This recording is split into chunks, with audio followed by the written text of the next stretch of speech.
Hey, this is Deepak here, and welcome to the next lesson in my digital marketing training program. In the previous lesson, I stressed the importance of creating your own website so that you can apply whatever you learned in digital marketing, and through application and implementation, you will learn it better and you will remember it better.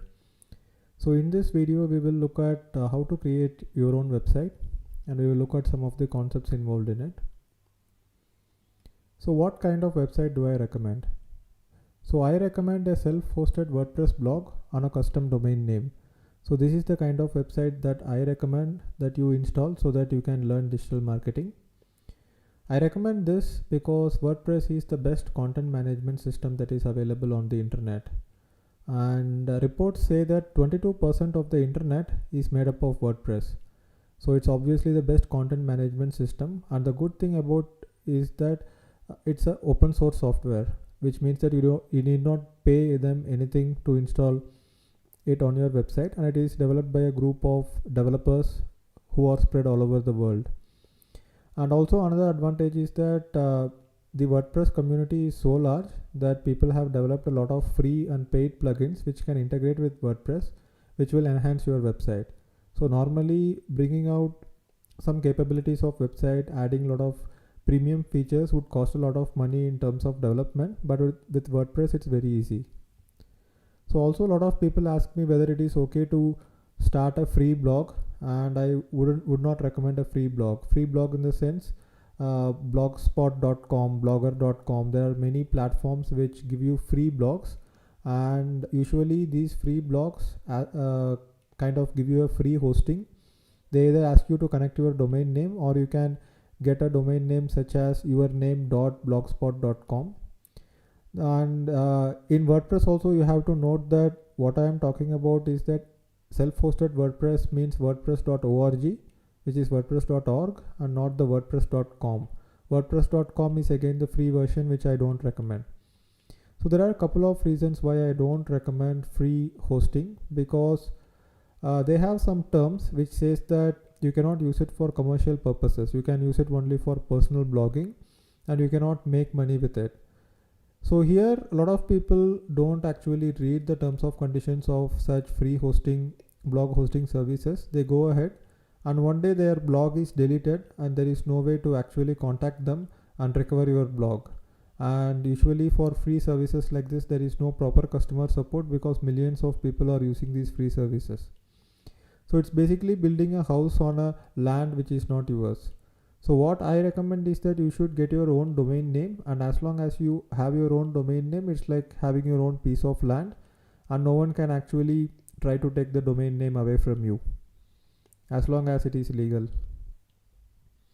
And also website builders and HTML templates also do not give you flexibility. So if you are trying to create a website with a HTML template, you can just create a few pages, and beyond that there is not really anything that you can do with the website, right? And also if you are going for some free website builders, while learning digital marketing, you will not be able to apply all the concepts in it, so it will become very difficult. And in general, I would say that blogging is better than building static websites, and you also have the opportunity to make revenue with blogging. So don't build static website, instead create a blog where you write useful content. So here you will also be able to practice SEO, practice content marketing, and eventually your blog could become a project of its own. And even if it is generating some small revenue, it would still add to your income, and it would become a project which would stay for you for a long time. So some of the website projects that I have started several years back still run today, and I really like running them, and it gives me some side income. It helps me learn digital marketing, as I have already discussed about it.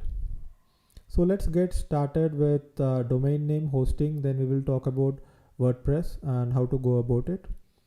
So let's start with a domain name. So how to choose a domain name? So domain name is basically just a name with an extension like .com, .net or .in, which you probably already know, right?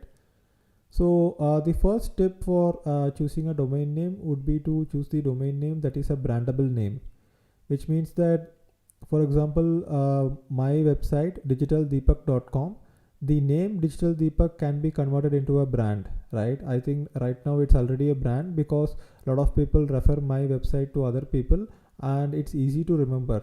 So when you think about brand names such as, let's say, McDonald's or KFC, or it could be Apple, or it could be Dell Computer, so everything is a brand, and you have to make sure that your website is a brand name, right? So the other option is to go for keyword based domain names. Keyword based domain names are also okay if you build a brand around it, and if you are able to build a brand around it, right? So I have a domain name called learnblogging.com. So this domain name I have for a future project which I have not yet started. But learnblogging.com is not a very brandable name, but still I can build a brand around it.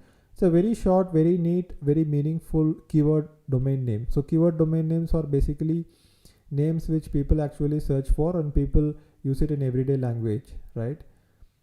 And I always recommend .com, and I always recommend having a domain name less than 10 characters as much as possible.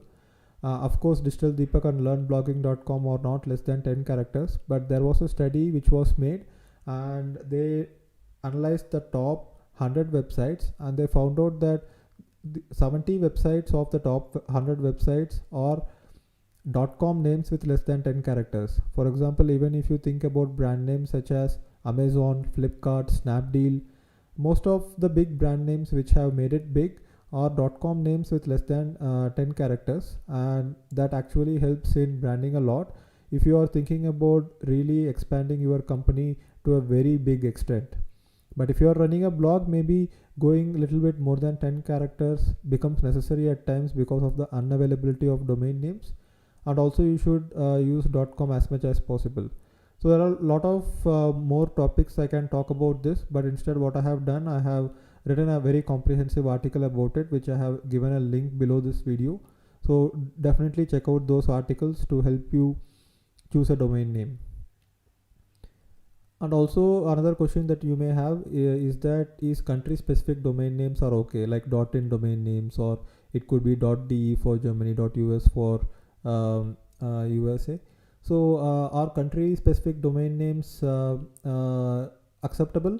So it is okay as long as your project is never going to become an international thing. For example, initially when I started a motorcycle blog called Bike Advice, I thought I would be blogging only about Indian motorcycles, and it was a .in domain name.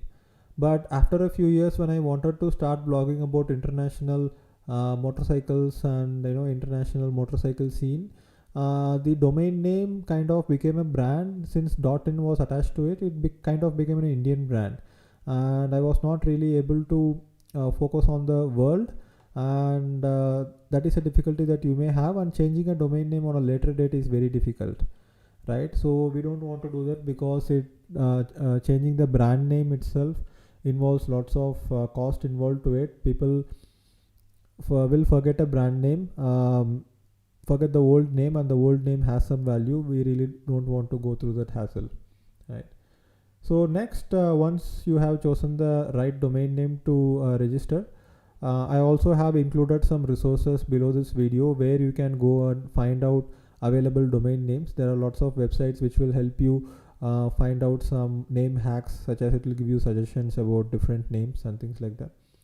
So once you have chosen the name, once you have found an available name, what you can do is that you have to go ahead and register it. So let us see where you can go ahead and register the names.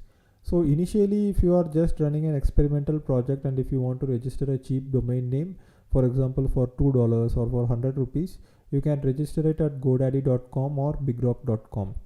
So both these websites give domain names for very cheap, but only for the first year. I usually use name.com and namecheap.com alternatively. Like if you go ahead and look at some of the domain names I use, if you look in the Whois database, you will see that it is either registered at name or namecheap. And both these companies have two-factor authentication, just like Gmail, where they send a OTP code to your mobile, and only after entering that you will be able to log in. And since domain names are your most valuable online assets, it is recommended that you hold it at these registrars which offer you two-factor authentication. And after the first year, most of the domain registrars will charge you around $10 a year for domain renewal, and there is a possibility to change domain name from one registrar to another registrar. Also make sure that you have a very good customer support with whatever domain name registrar that you choose. You can also go ahead and choose some other registrar if you are comfortable with. And if you are registering your domain name at GoDaddy in the first year for very cheap, let's say for 99 rupees or 110 rupees, after 1 year or immediately after 2 months, you can transfer the domain name from GoDaddy to name.com, and the transfer process is very simple. It's just like mobile number portability. It's called domain portability. You just need to go through step-by-step process, and if you contact the customer support, they will help you with it. So after 2 months, the domain name is eligible for transfer. For the transfer, you may have to pay around $8-9, but they also give you 1 year extension, so it is basically taken as renewal. And always I recommend that you have the domain name and hosting separately and in separate companies. All right, so there are a few hosting companies who will also offer domain names. I really don't recommend that, because there are certain companies who specialize in domain name management, certain companies who specialize in hosting management. So that's very important. So where do you host your WordPress blog? So that is the next question that we have. So once you have decided the domain name, once you have registered the domain name, the next step is to actually get a web hosting account so that you can host your WordPress blog, right? So I recommend this company called HostGator.com. I use HostGator for many of my websites, not for digitaldeepak.com though, I will tell you why. But HostGator.com is really good for starter websites, and they have a plan called Baby Plan. So they have a hatchling plan, Baby Plan, and Business Plan. So hatchling plan will allow you to host only one website. Baby plan will be marginally little bit more costly than the hatchling plan, but baby plan will allow you to add multiple websites. You can add 10, 20, 30 websites and install 30 WordPress blogs in the same hosting account. And usually when you look at many hosting companies such as HostGator and many competing hosting companies, they would say that they give you unlimited bandwidth, they give you unlimited this, unlimited that. In reality, there is no such thing as unlimited. Though they market it in such a way that it is unlimited, eventually they will ask you to pay if you get a lot of traffic. So if you get more than 500 visitors a day to your blog, and if you need higher page load speed, you can go for managed WordPress hosting.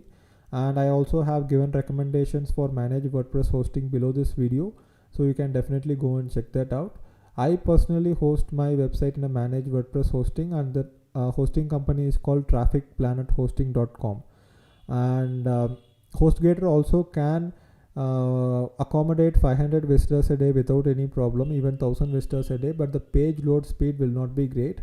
And page load speed is very important if you are serious in your blogging project, because the better page load speed means better user experience, and also you will get more search engine traffic to your blog if the page loads faster. So search engine consider page load speed as one of the factors for ranking the website. So faster websites rank better. So for 10,000 plus visitors a day, if you get for your website, VPS or dedicated servers are good options. For example, when I was running my motorcycle website, I was using a VPS server, and I also have given some recommendations for hosting companies which give very good VPS servers and dedicated servers. So technically you need not really worry about what VPS and dedicated servers are. As marketers and digital marketers, you just need to know the basics, right? So I really don't want you to go ahead and think about it in a very deep technical way. So then you have to link your domain name and hosting. So I told you that you have to hold your domain name in a separate company and hosting in a separate company, and you have to link both of them. So to make you understand, let me give you a simple example. A domain name is like a name in the address book. All right, so you have your phone. In your phone there are contacts, and imagine a domain name to be a name of a contact, right? Let's say you have the name of your friend. That name is not going to change ever, right? That name is going to be permanent. The IP address of the server is like the phone number of a person, right? Which can change. For example, if you have a friend, he has a phone number, and maybe next year he changes his phone number, you will just update the phone number in your contacts in your phone, right? You will not change the name never changes. So just like that, the hosting company, the server will have a separate IP address, and this IP address can change. The hosting company can change themselves, or if you go to a new hosting company, the IP address of your website will change. But your domain name needs to know which hosting to point to. So basically, when you open a browser and enter a domain name, the browser checks the IP address that is connected to the domain name, and it will go and reach the server and load the files. So domain names can be connected with CNAME records, A records, or using name servers. It's a little bit of a complex thing, but you really need not worry about it as long you know the simple steps. Even I don't know about it in an in-depth way. The way that domain name and hosting works in the World Wide Web is very, very complex. But as I said, as marketers, we really need not break our head with it. For example, if you are thinking about the screen that you are seeing right now, you just know that the screen displays what you want. You don't know how this screen works, right? It could be an LCD display, and there is high technology involved in this LCD display. You really don't know how it works, but you know how to use it, right? So that's what I recommend. Don't try to go too deep into learning everything that you are using, for example hosting, domain names, because you really don't need to focus on that. You need to focus on marketing, you need to focus on creating products, understanding your customers, and trying to sell it to your customers. That's what you need to focus on. So that's what I have always done. I have never gone very deep into learning something which is not necessary for me and which is not my core area. So there will be steps. So there will be customer support for both the domain name company and the hosting company. Initially, you may need to contact customer support to learn how things work. So they will tell you what to do. For example, once you sign up for a hosting company, they will give you something called name servers. You just need to go into your domain name dashboard and enter the name servers in your domain name, so that this domain name knows that this is the hosting that it has to get connected to. And once this gets done, the next step is to install the WordPress blog. So installing WordPress blog is also a little bit of a process which you have to learn. I have given link to an article below this video which tells you how to install a WordPress blog. So go ahead and do it. So let's look at what are all the tasks for today's lesson. So go ahead and purchase your domain name. Maybe you have already purchased a domain name. Next, you can go ahead and purchase web hosting from HostGator. So I have a partnership with HostGator where they pay me a commission every time I refer a customer to them. It's not just for that I am referring HostGator. Even my own websites are at HostGator. For example, some of my websites, deepak.biz and techblogger.com, carbeam.com. So you can go and check. You will see that it is hosted at HostGator. I really recommend them. So you can use this coupon code Digital Deepak while you are checking out. It will give you a $10 discount, exactly $9.94. So first month you can actually just pay 1 cent. So 1 cent in Indian rupees is like 65 paise right now. And for 1 month it will be free. You can go ahead and experiment with it if you want. And next, once you sign up for a HostGator account, you have to link your domain name and web hosting account. Go through support articles and find out how to link it, find out the exact process. And once both of them are linked, if you visit your domain name, you should be able to see the HostGator page load. And next, you have to install WordPress blog manually on your hosting. So it's a little bit of a process where you have to download the files from WordPress, install it on your hosting, and you need to do a little bit of configuration there. So exact steps involved in it, I have written an article about it, and I have given the link to the article below this video as well. So that's it for today. Go ahead and create your WordPress blog, and all the best, and welcome to the blogging journey that you are going to get started with today. So that's it for today's lesson, and if you have any questions, contact me, leave a comment below, or you can go ahead and post it in our Facebook forum where we learn digital marketing. And that's it for today's lesson. So see you in the next lesson. Bye bye.